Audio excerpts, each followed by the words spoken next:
Baroda dairy ચૂંટણીને લઈને આ સમાચાર સૌથી ચર્ચાસ્પદ બેઠકનું પરિણામ જાહેર થયું છે। સૌથી પહેલા વડોદરા તાલુકા ઝોનમાં મતગણતરી કરવામાં આવી હતી, જેમાં હિતેશ પટેલ સામે 48 મતથી પાર્થિવ પટેલની જીત થઈ હતી, જ્યારે ડેસર બેઠક પર ભાજપના સુરપાલસિંહ પરમારની 5 મતના નજીવા માર્જિનથી જીત થઈ છે, જ્યારે 4 ટર્મથી ડિરેક્ટર કુલદીપસિંહ રાવલજીની કારમી હાર થઈ છે।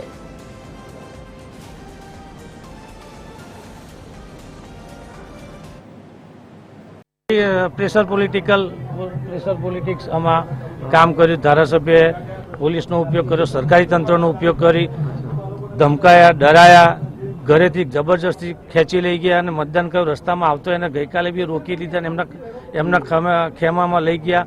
એ પ્રમાણે મને એવું લાગ્યું કે ખરેખર પોલીસ તંત્રનો અને સરકારી મશીનરીનો ખૂબ ભરપૂર ઉપયોગ કરી અને મને હરાવવામાં આવ્યો। જાણો છો કે ખૂબ આનંદ લાગણીથી ભરપૂર ખુશ છું કે આજે 38 વર્ષની ઉંમરમાં સૌ પ્રથમ ડિરેક્ટર થયો તો એની લાગણી અને ખુશી કંઈ અલગ જ પ્રકારની હોય છે, અને એનો શ્રેય મારા પિતાશ્રી ભારતીય જનતા પાર્ટીના તમામ મોવડી મંડળ ધારાસભ્યોશ્રીઓ ને હું આપવા માંગીશ, અને મારા તમામ મતદારો ભાઈઓ મંત્રીઓ જેને મારી પર ખૂબ વિશ્વાસ રાખીને મને અહીંયા 48 મત આપીને વિજય બનાવ્યો છે, એ બદલ એમનો ખૂબ ખૂબ આભાર માનું છું। બરોડા ડેરી ચૂંટણીમાં સૌથી ચર્ચાસ્પદ એવી ડેસર બેઠકનું પરિણામ આવી ગયું છે, અને ત્યાં ભારતીય જનતા પાર્ટીના મેન્ડેટ પર ચૂંટણી લડી રહેલા સુરપાલસિંહની જીત થઈ છે, અને કુલદીપસિંહ જે આટલા વર્ષોથી જીતતા આવ્યા હતા તેમની હાર થઈ છે। સુરપાલસિંહ આપની સાથે છે। સુરપાલસિંહ, સવારે તમે કીધું હતું 4 વાગે ખબર પડી જશે પરિણામ શું છે ને આપની જીત થઈ છે, શું કહેશો? મને મારા મતદારો પર પૂરેપૂરો ભરોસો હતો, એટલા માટે જ મેં તમને કીધું હતું કે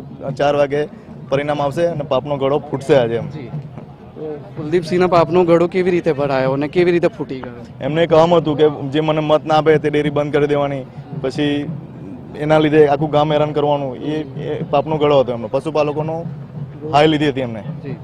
તો પશુપાલકો નારાજ હતા એમના? હા, નારાજ હતા ને 100%। એટલે પરિવર્તન ઈચ્છતા હતા। હા, તો કુલદીપસિંહે હાર પછી એવું નિવેદન આપ્યું છે કે તમે અને કેતન ઇનામદારે મળીને મતદારોને ધમકાવ્યા, તમને વોટ મળે એ માટે પ્રેશર કર્યું, સરકારી મશીનરીનો ઉપયોગ કર્યો। સરકારી મશીનરીનો જો પ્રેશર પોલિટિક્સ કર્યું હોત તો એમને કેટલા મત મળે બાપુ?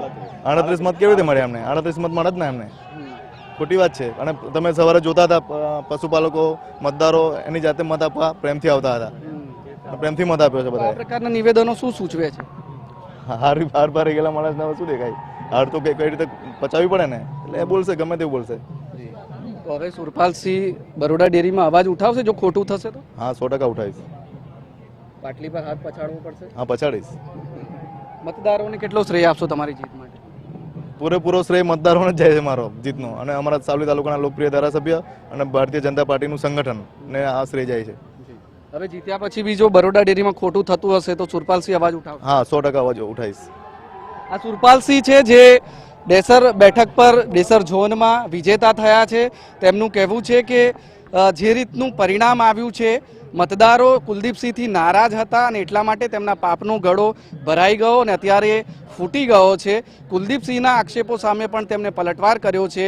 તેમણે કીધું છે કે જો સરકારી મશીનરી અને પાવરનો ઉપયોગ કર્યો હોત તો કુલદીપસિંહને 38 મત પણ ન મળ્યા હોત। કેમેરામેન જિગ્નેશ સોલંકી સાથે અમિત ઠાકોર, TV 13 વડોદરા।